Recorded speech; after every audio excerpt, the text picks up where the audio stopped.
welcome to the Hot 7 Nightly News. I am lovely St. Amy Joseph. Thank you for joining us. The impact of crime on every facet of life in St. Lucia continues to be of major concern to citizens and interest groups.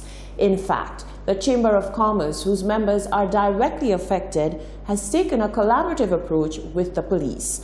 A security committee recently established has been making inroads. Hot 7's Rochelle Gonzalez reports. Following a sharp rise in the number of cases of violence leveled at the private sector, namely the robbery of goods vehicles, the St. Lucia Chamber of Commerce is fighting back to keep its members and their businesses safe. Speaking with the Hot 7 Nightly News, the Executive Director of the St. Lucia Chamber of Commerce, Brian Louisi, revealed that the Chamber has established a law and order committee, with law and order being a priority issue for the Chamber. Louisi said they have engaged the government of St. Lucia on an ongoing basis for years, saying that there is a need for a state where law and order is respected and people can conduct business free from fear of random violence and disputes. Over the last few years, there's been an increase in robbery of vehicles during distributions and sale of goods around the island, and so we have, for the last year, been working with the persons of our members involved in goods distribution sales in trying to find ways of dealing with the issue. We thought this year it was timely for us to actually meet with the Commissioner of Police to put this issue as one of the key issues and to get a sense as to how and what the police were doing to address the issue. Following their meeting with the police, Louisi revealed that the Chamber is happy that the meeting was informative and constructive. One of the agendas discussed is the development of a national crime-fighting strategy, which Louisi said he hopes the government follows through with.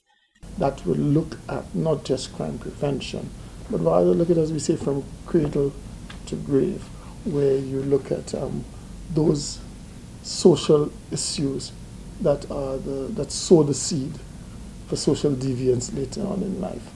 And so we believe that you must start from there and put in the support measures, the support systems, the support for people, the building of families, the building of activities for the young people to be constructively engaged and encouraged, and the education and the provision of a sense of civility and how to be a good citizen. The Chamber executive said the issue is not solely at a police level. Whilst they have their role, he said, there will be a system that will contribute to a full crime-fighting strategy. Louisi said one of the biggest challenges faced is the urgency of tackling and solving crime today. However, he said it is a much broader situation. The issue of crime has been going on for a long time, and until there is a strategic long-term view of it, where there are no gaps in the system, there will be challenges. Our intention as a business community is, yes, to look at closely and firstly the issues that affect our members. But we live within a wider community, and so we have that responsibility to the wider business community. And also we live in a country, so we have responsibility to the state. But we started for our members. So the issue of crime against the van sales is the first point, and is affecting our members, and we are dealing with that frontally and working with the police on specific approaches to dealing with that. Whilst we're doing that, we are also engaging with the Minister of National Security, the Minister of Social Equity, to talk about those other broader issues. So it is not a singular approach, it's a more dynamic and multifaceted approach. Louisi assured the business sector that the Chamber will begin to execute measures discussed with the police in days to come. Reporting for Hot 7 Nightly News, I am Rochelle Gonzalez. Thank you very much, Rochelle. Statistics the government has relating to crime and the supposed Venezuelan connection will not be made public, but it will be shared with visiting Venezuelan officials. Minister Herman Gil Francis indicated as much during a press conference today, Thursday. He says the intention is not to vilify Venezuela. The details in this report by Hot 7's Solange Alfred.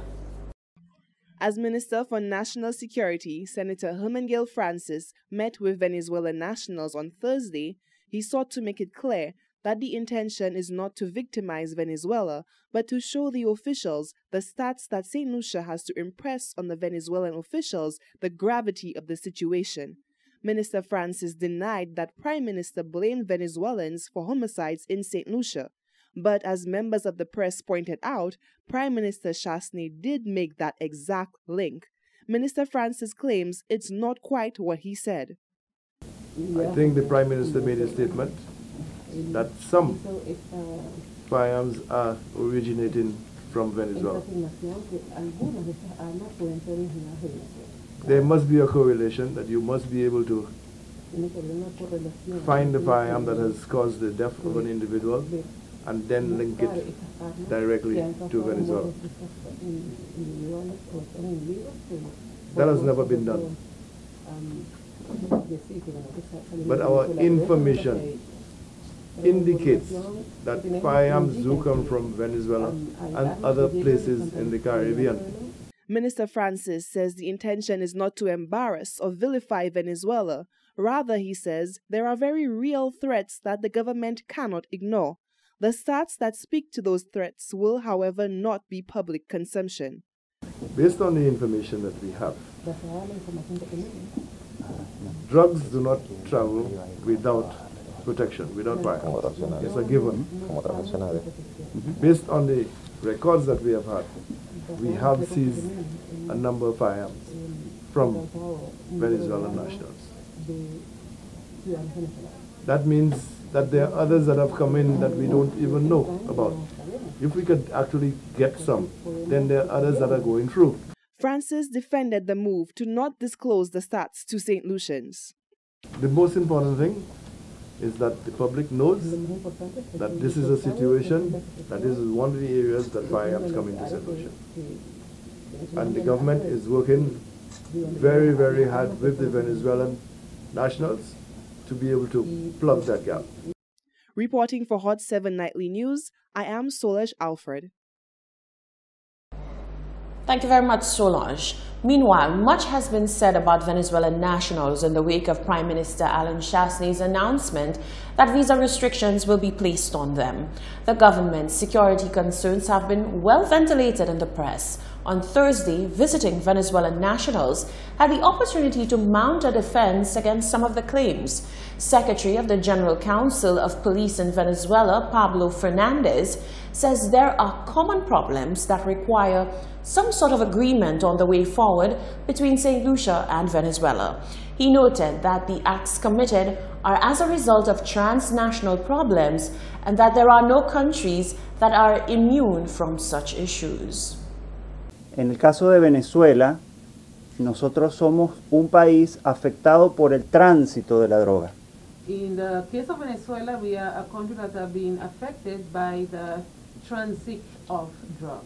Y al igual que ustedes, nos encontramos en el medio entre el mayor productor mundial de cocaína, que es Colombia, y el mayor consumidor mundial de cocaína, que es Estados Unidos de Norteamérica. And just like you are, we are in the middle of the major producer of cocaine, which is Colombia, and the major consumer of cocaine, which is the United States.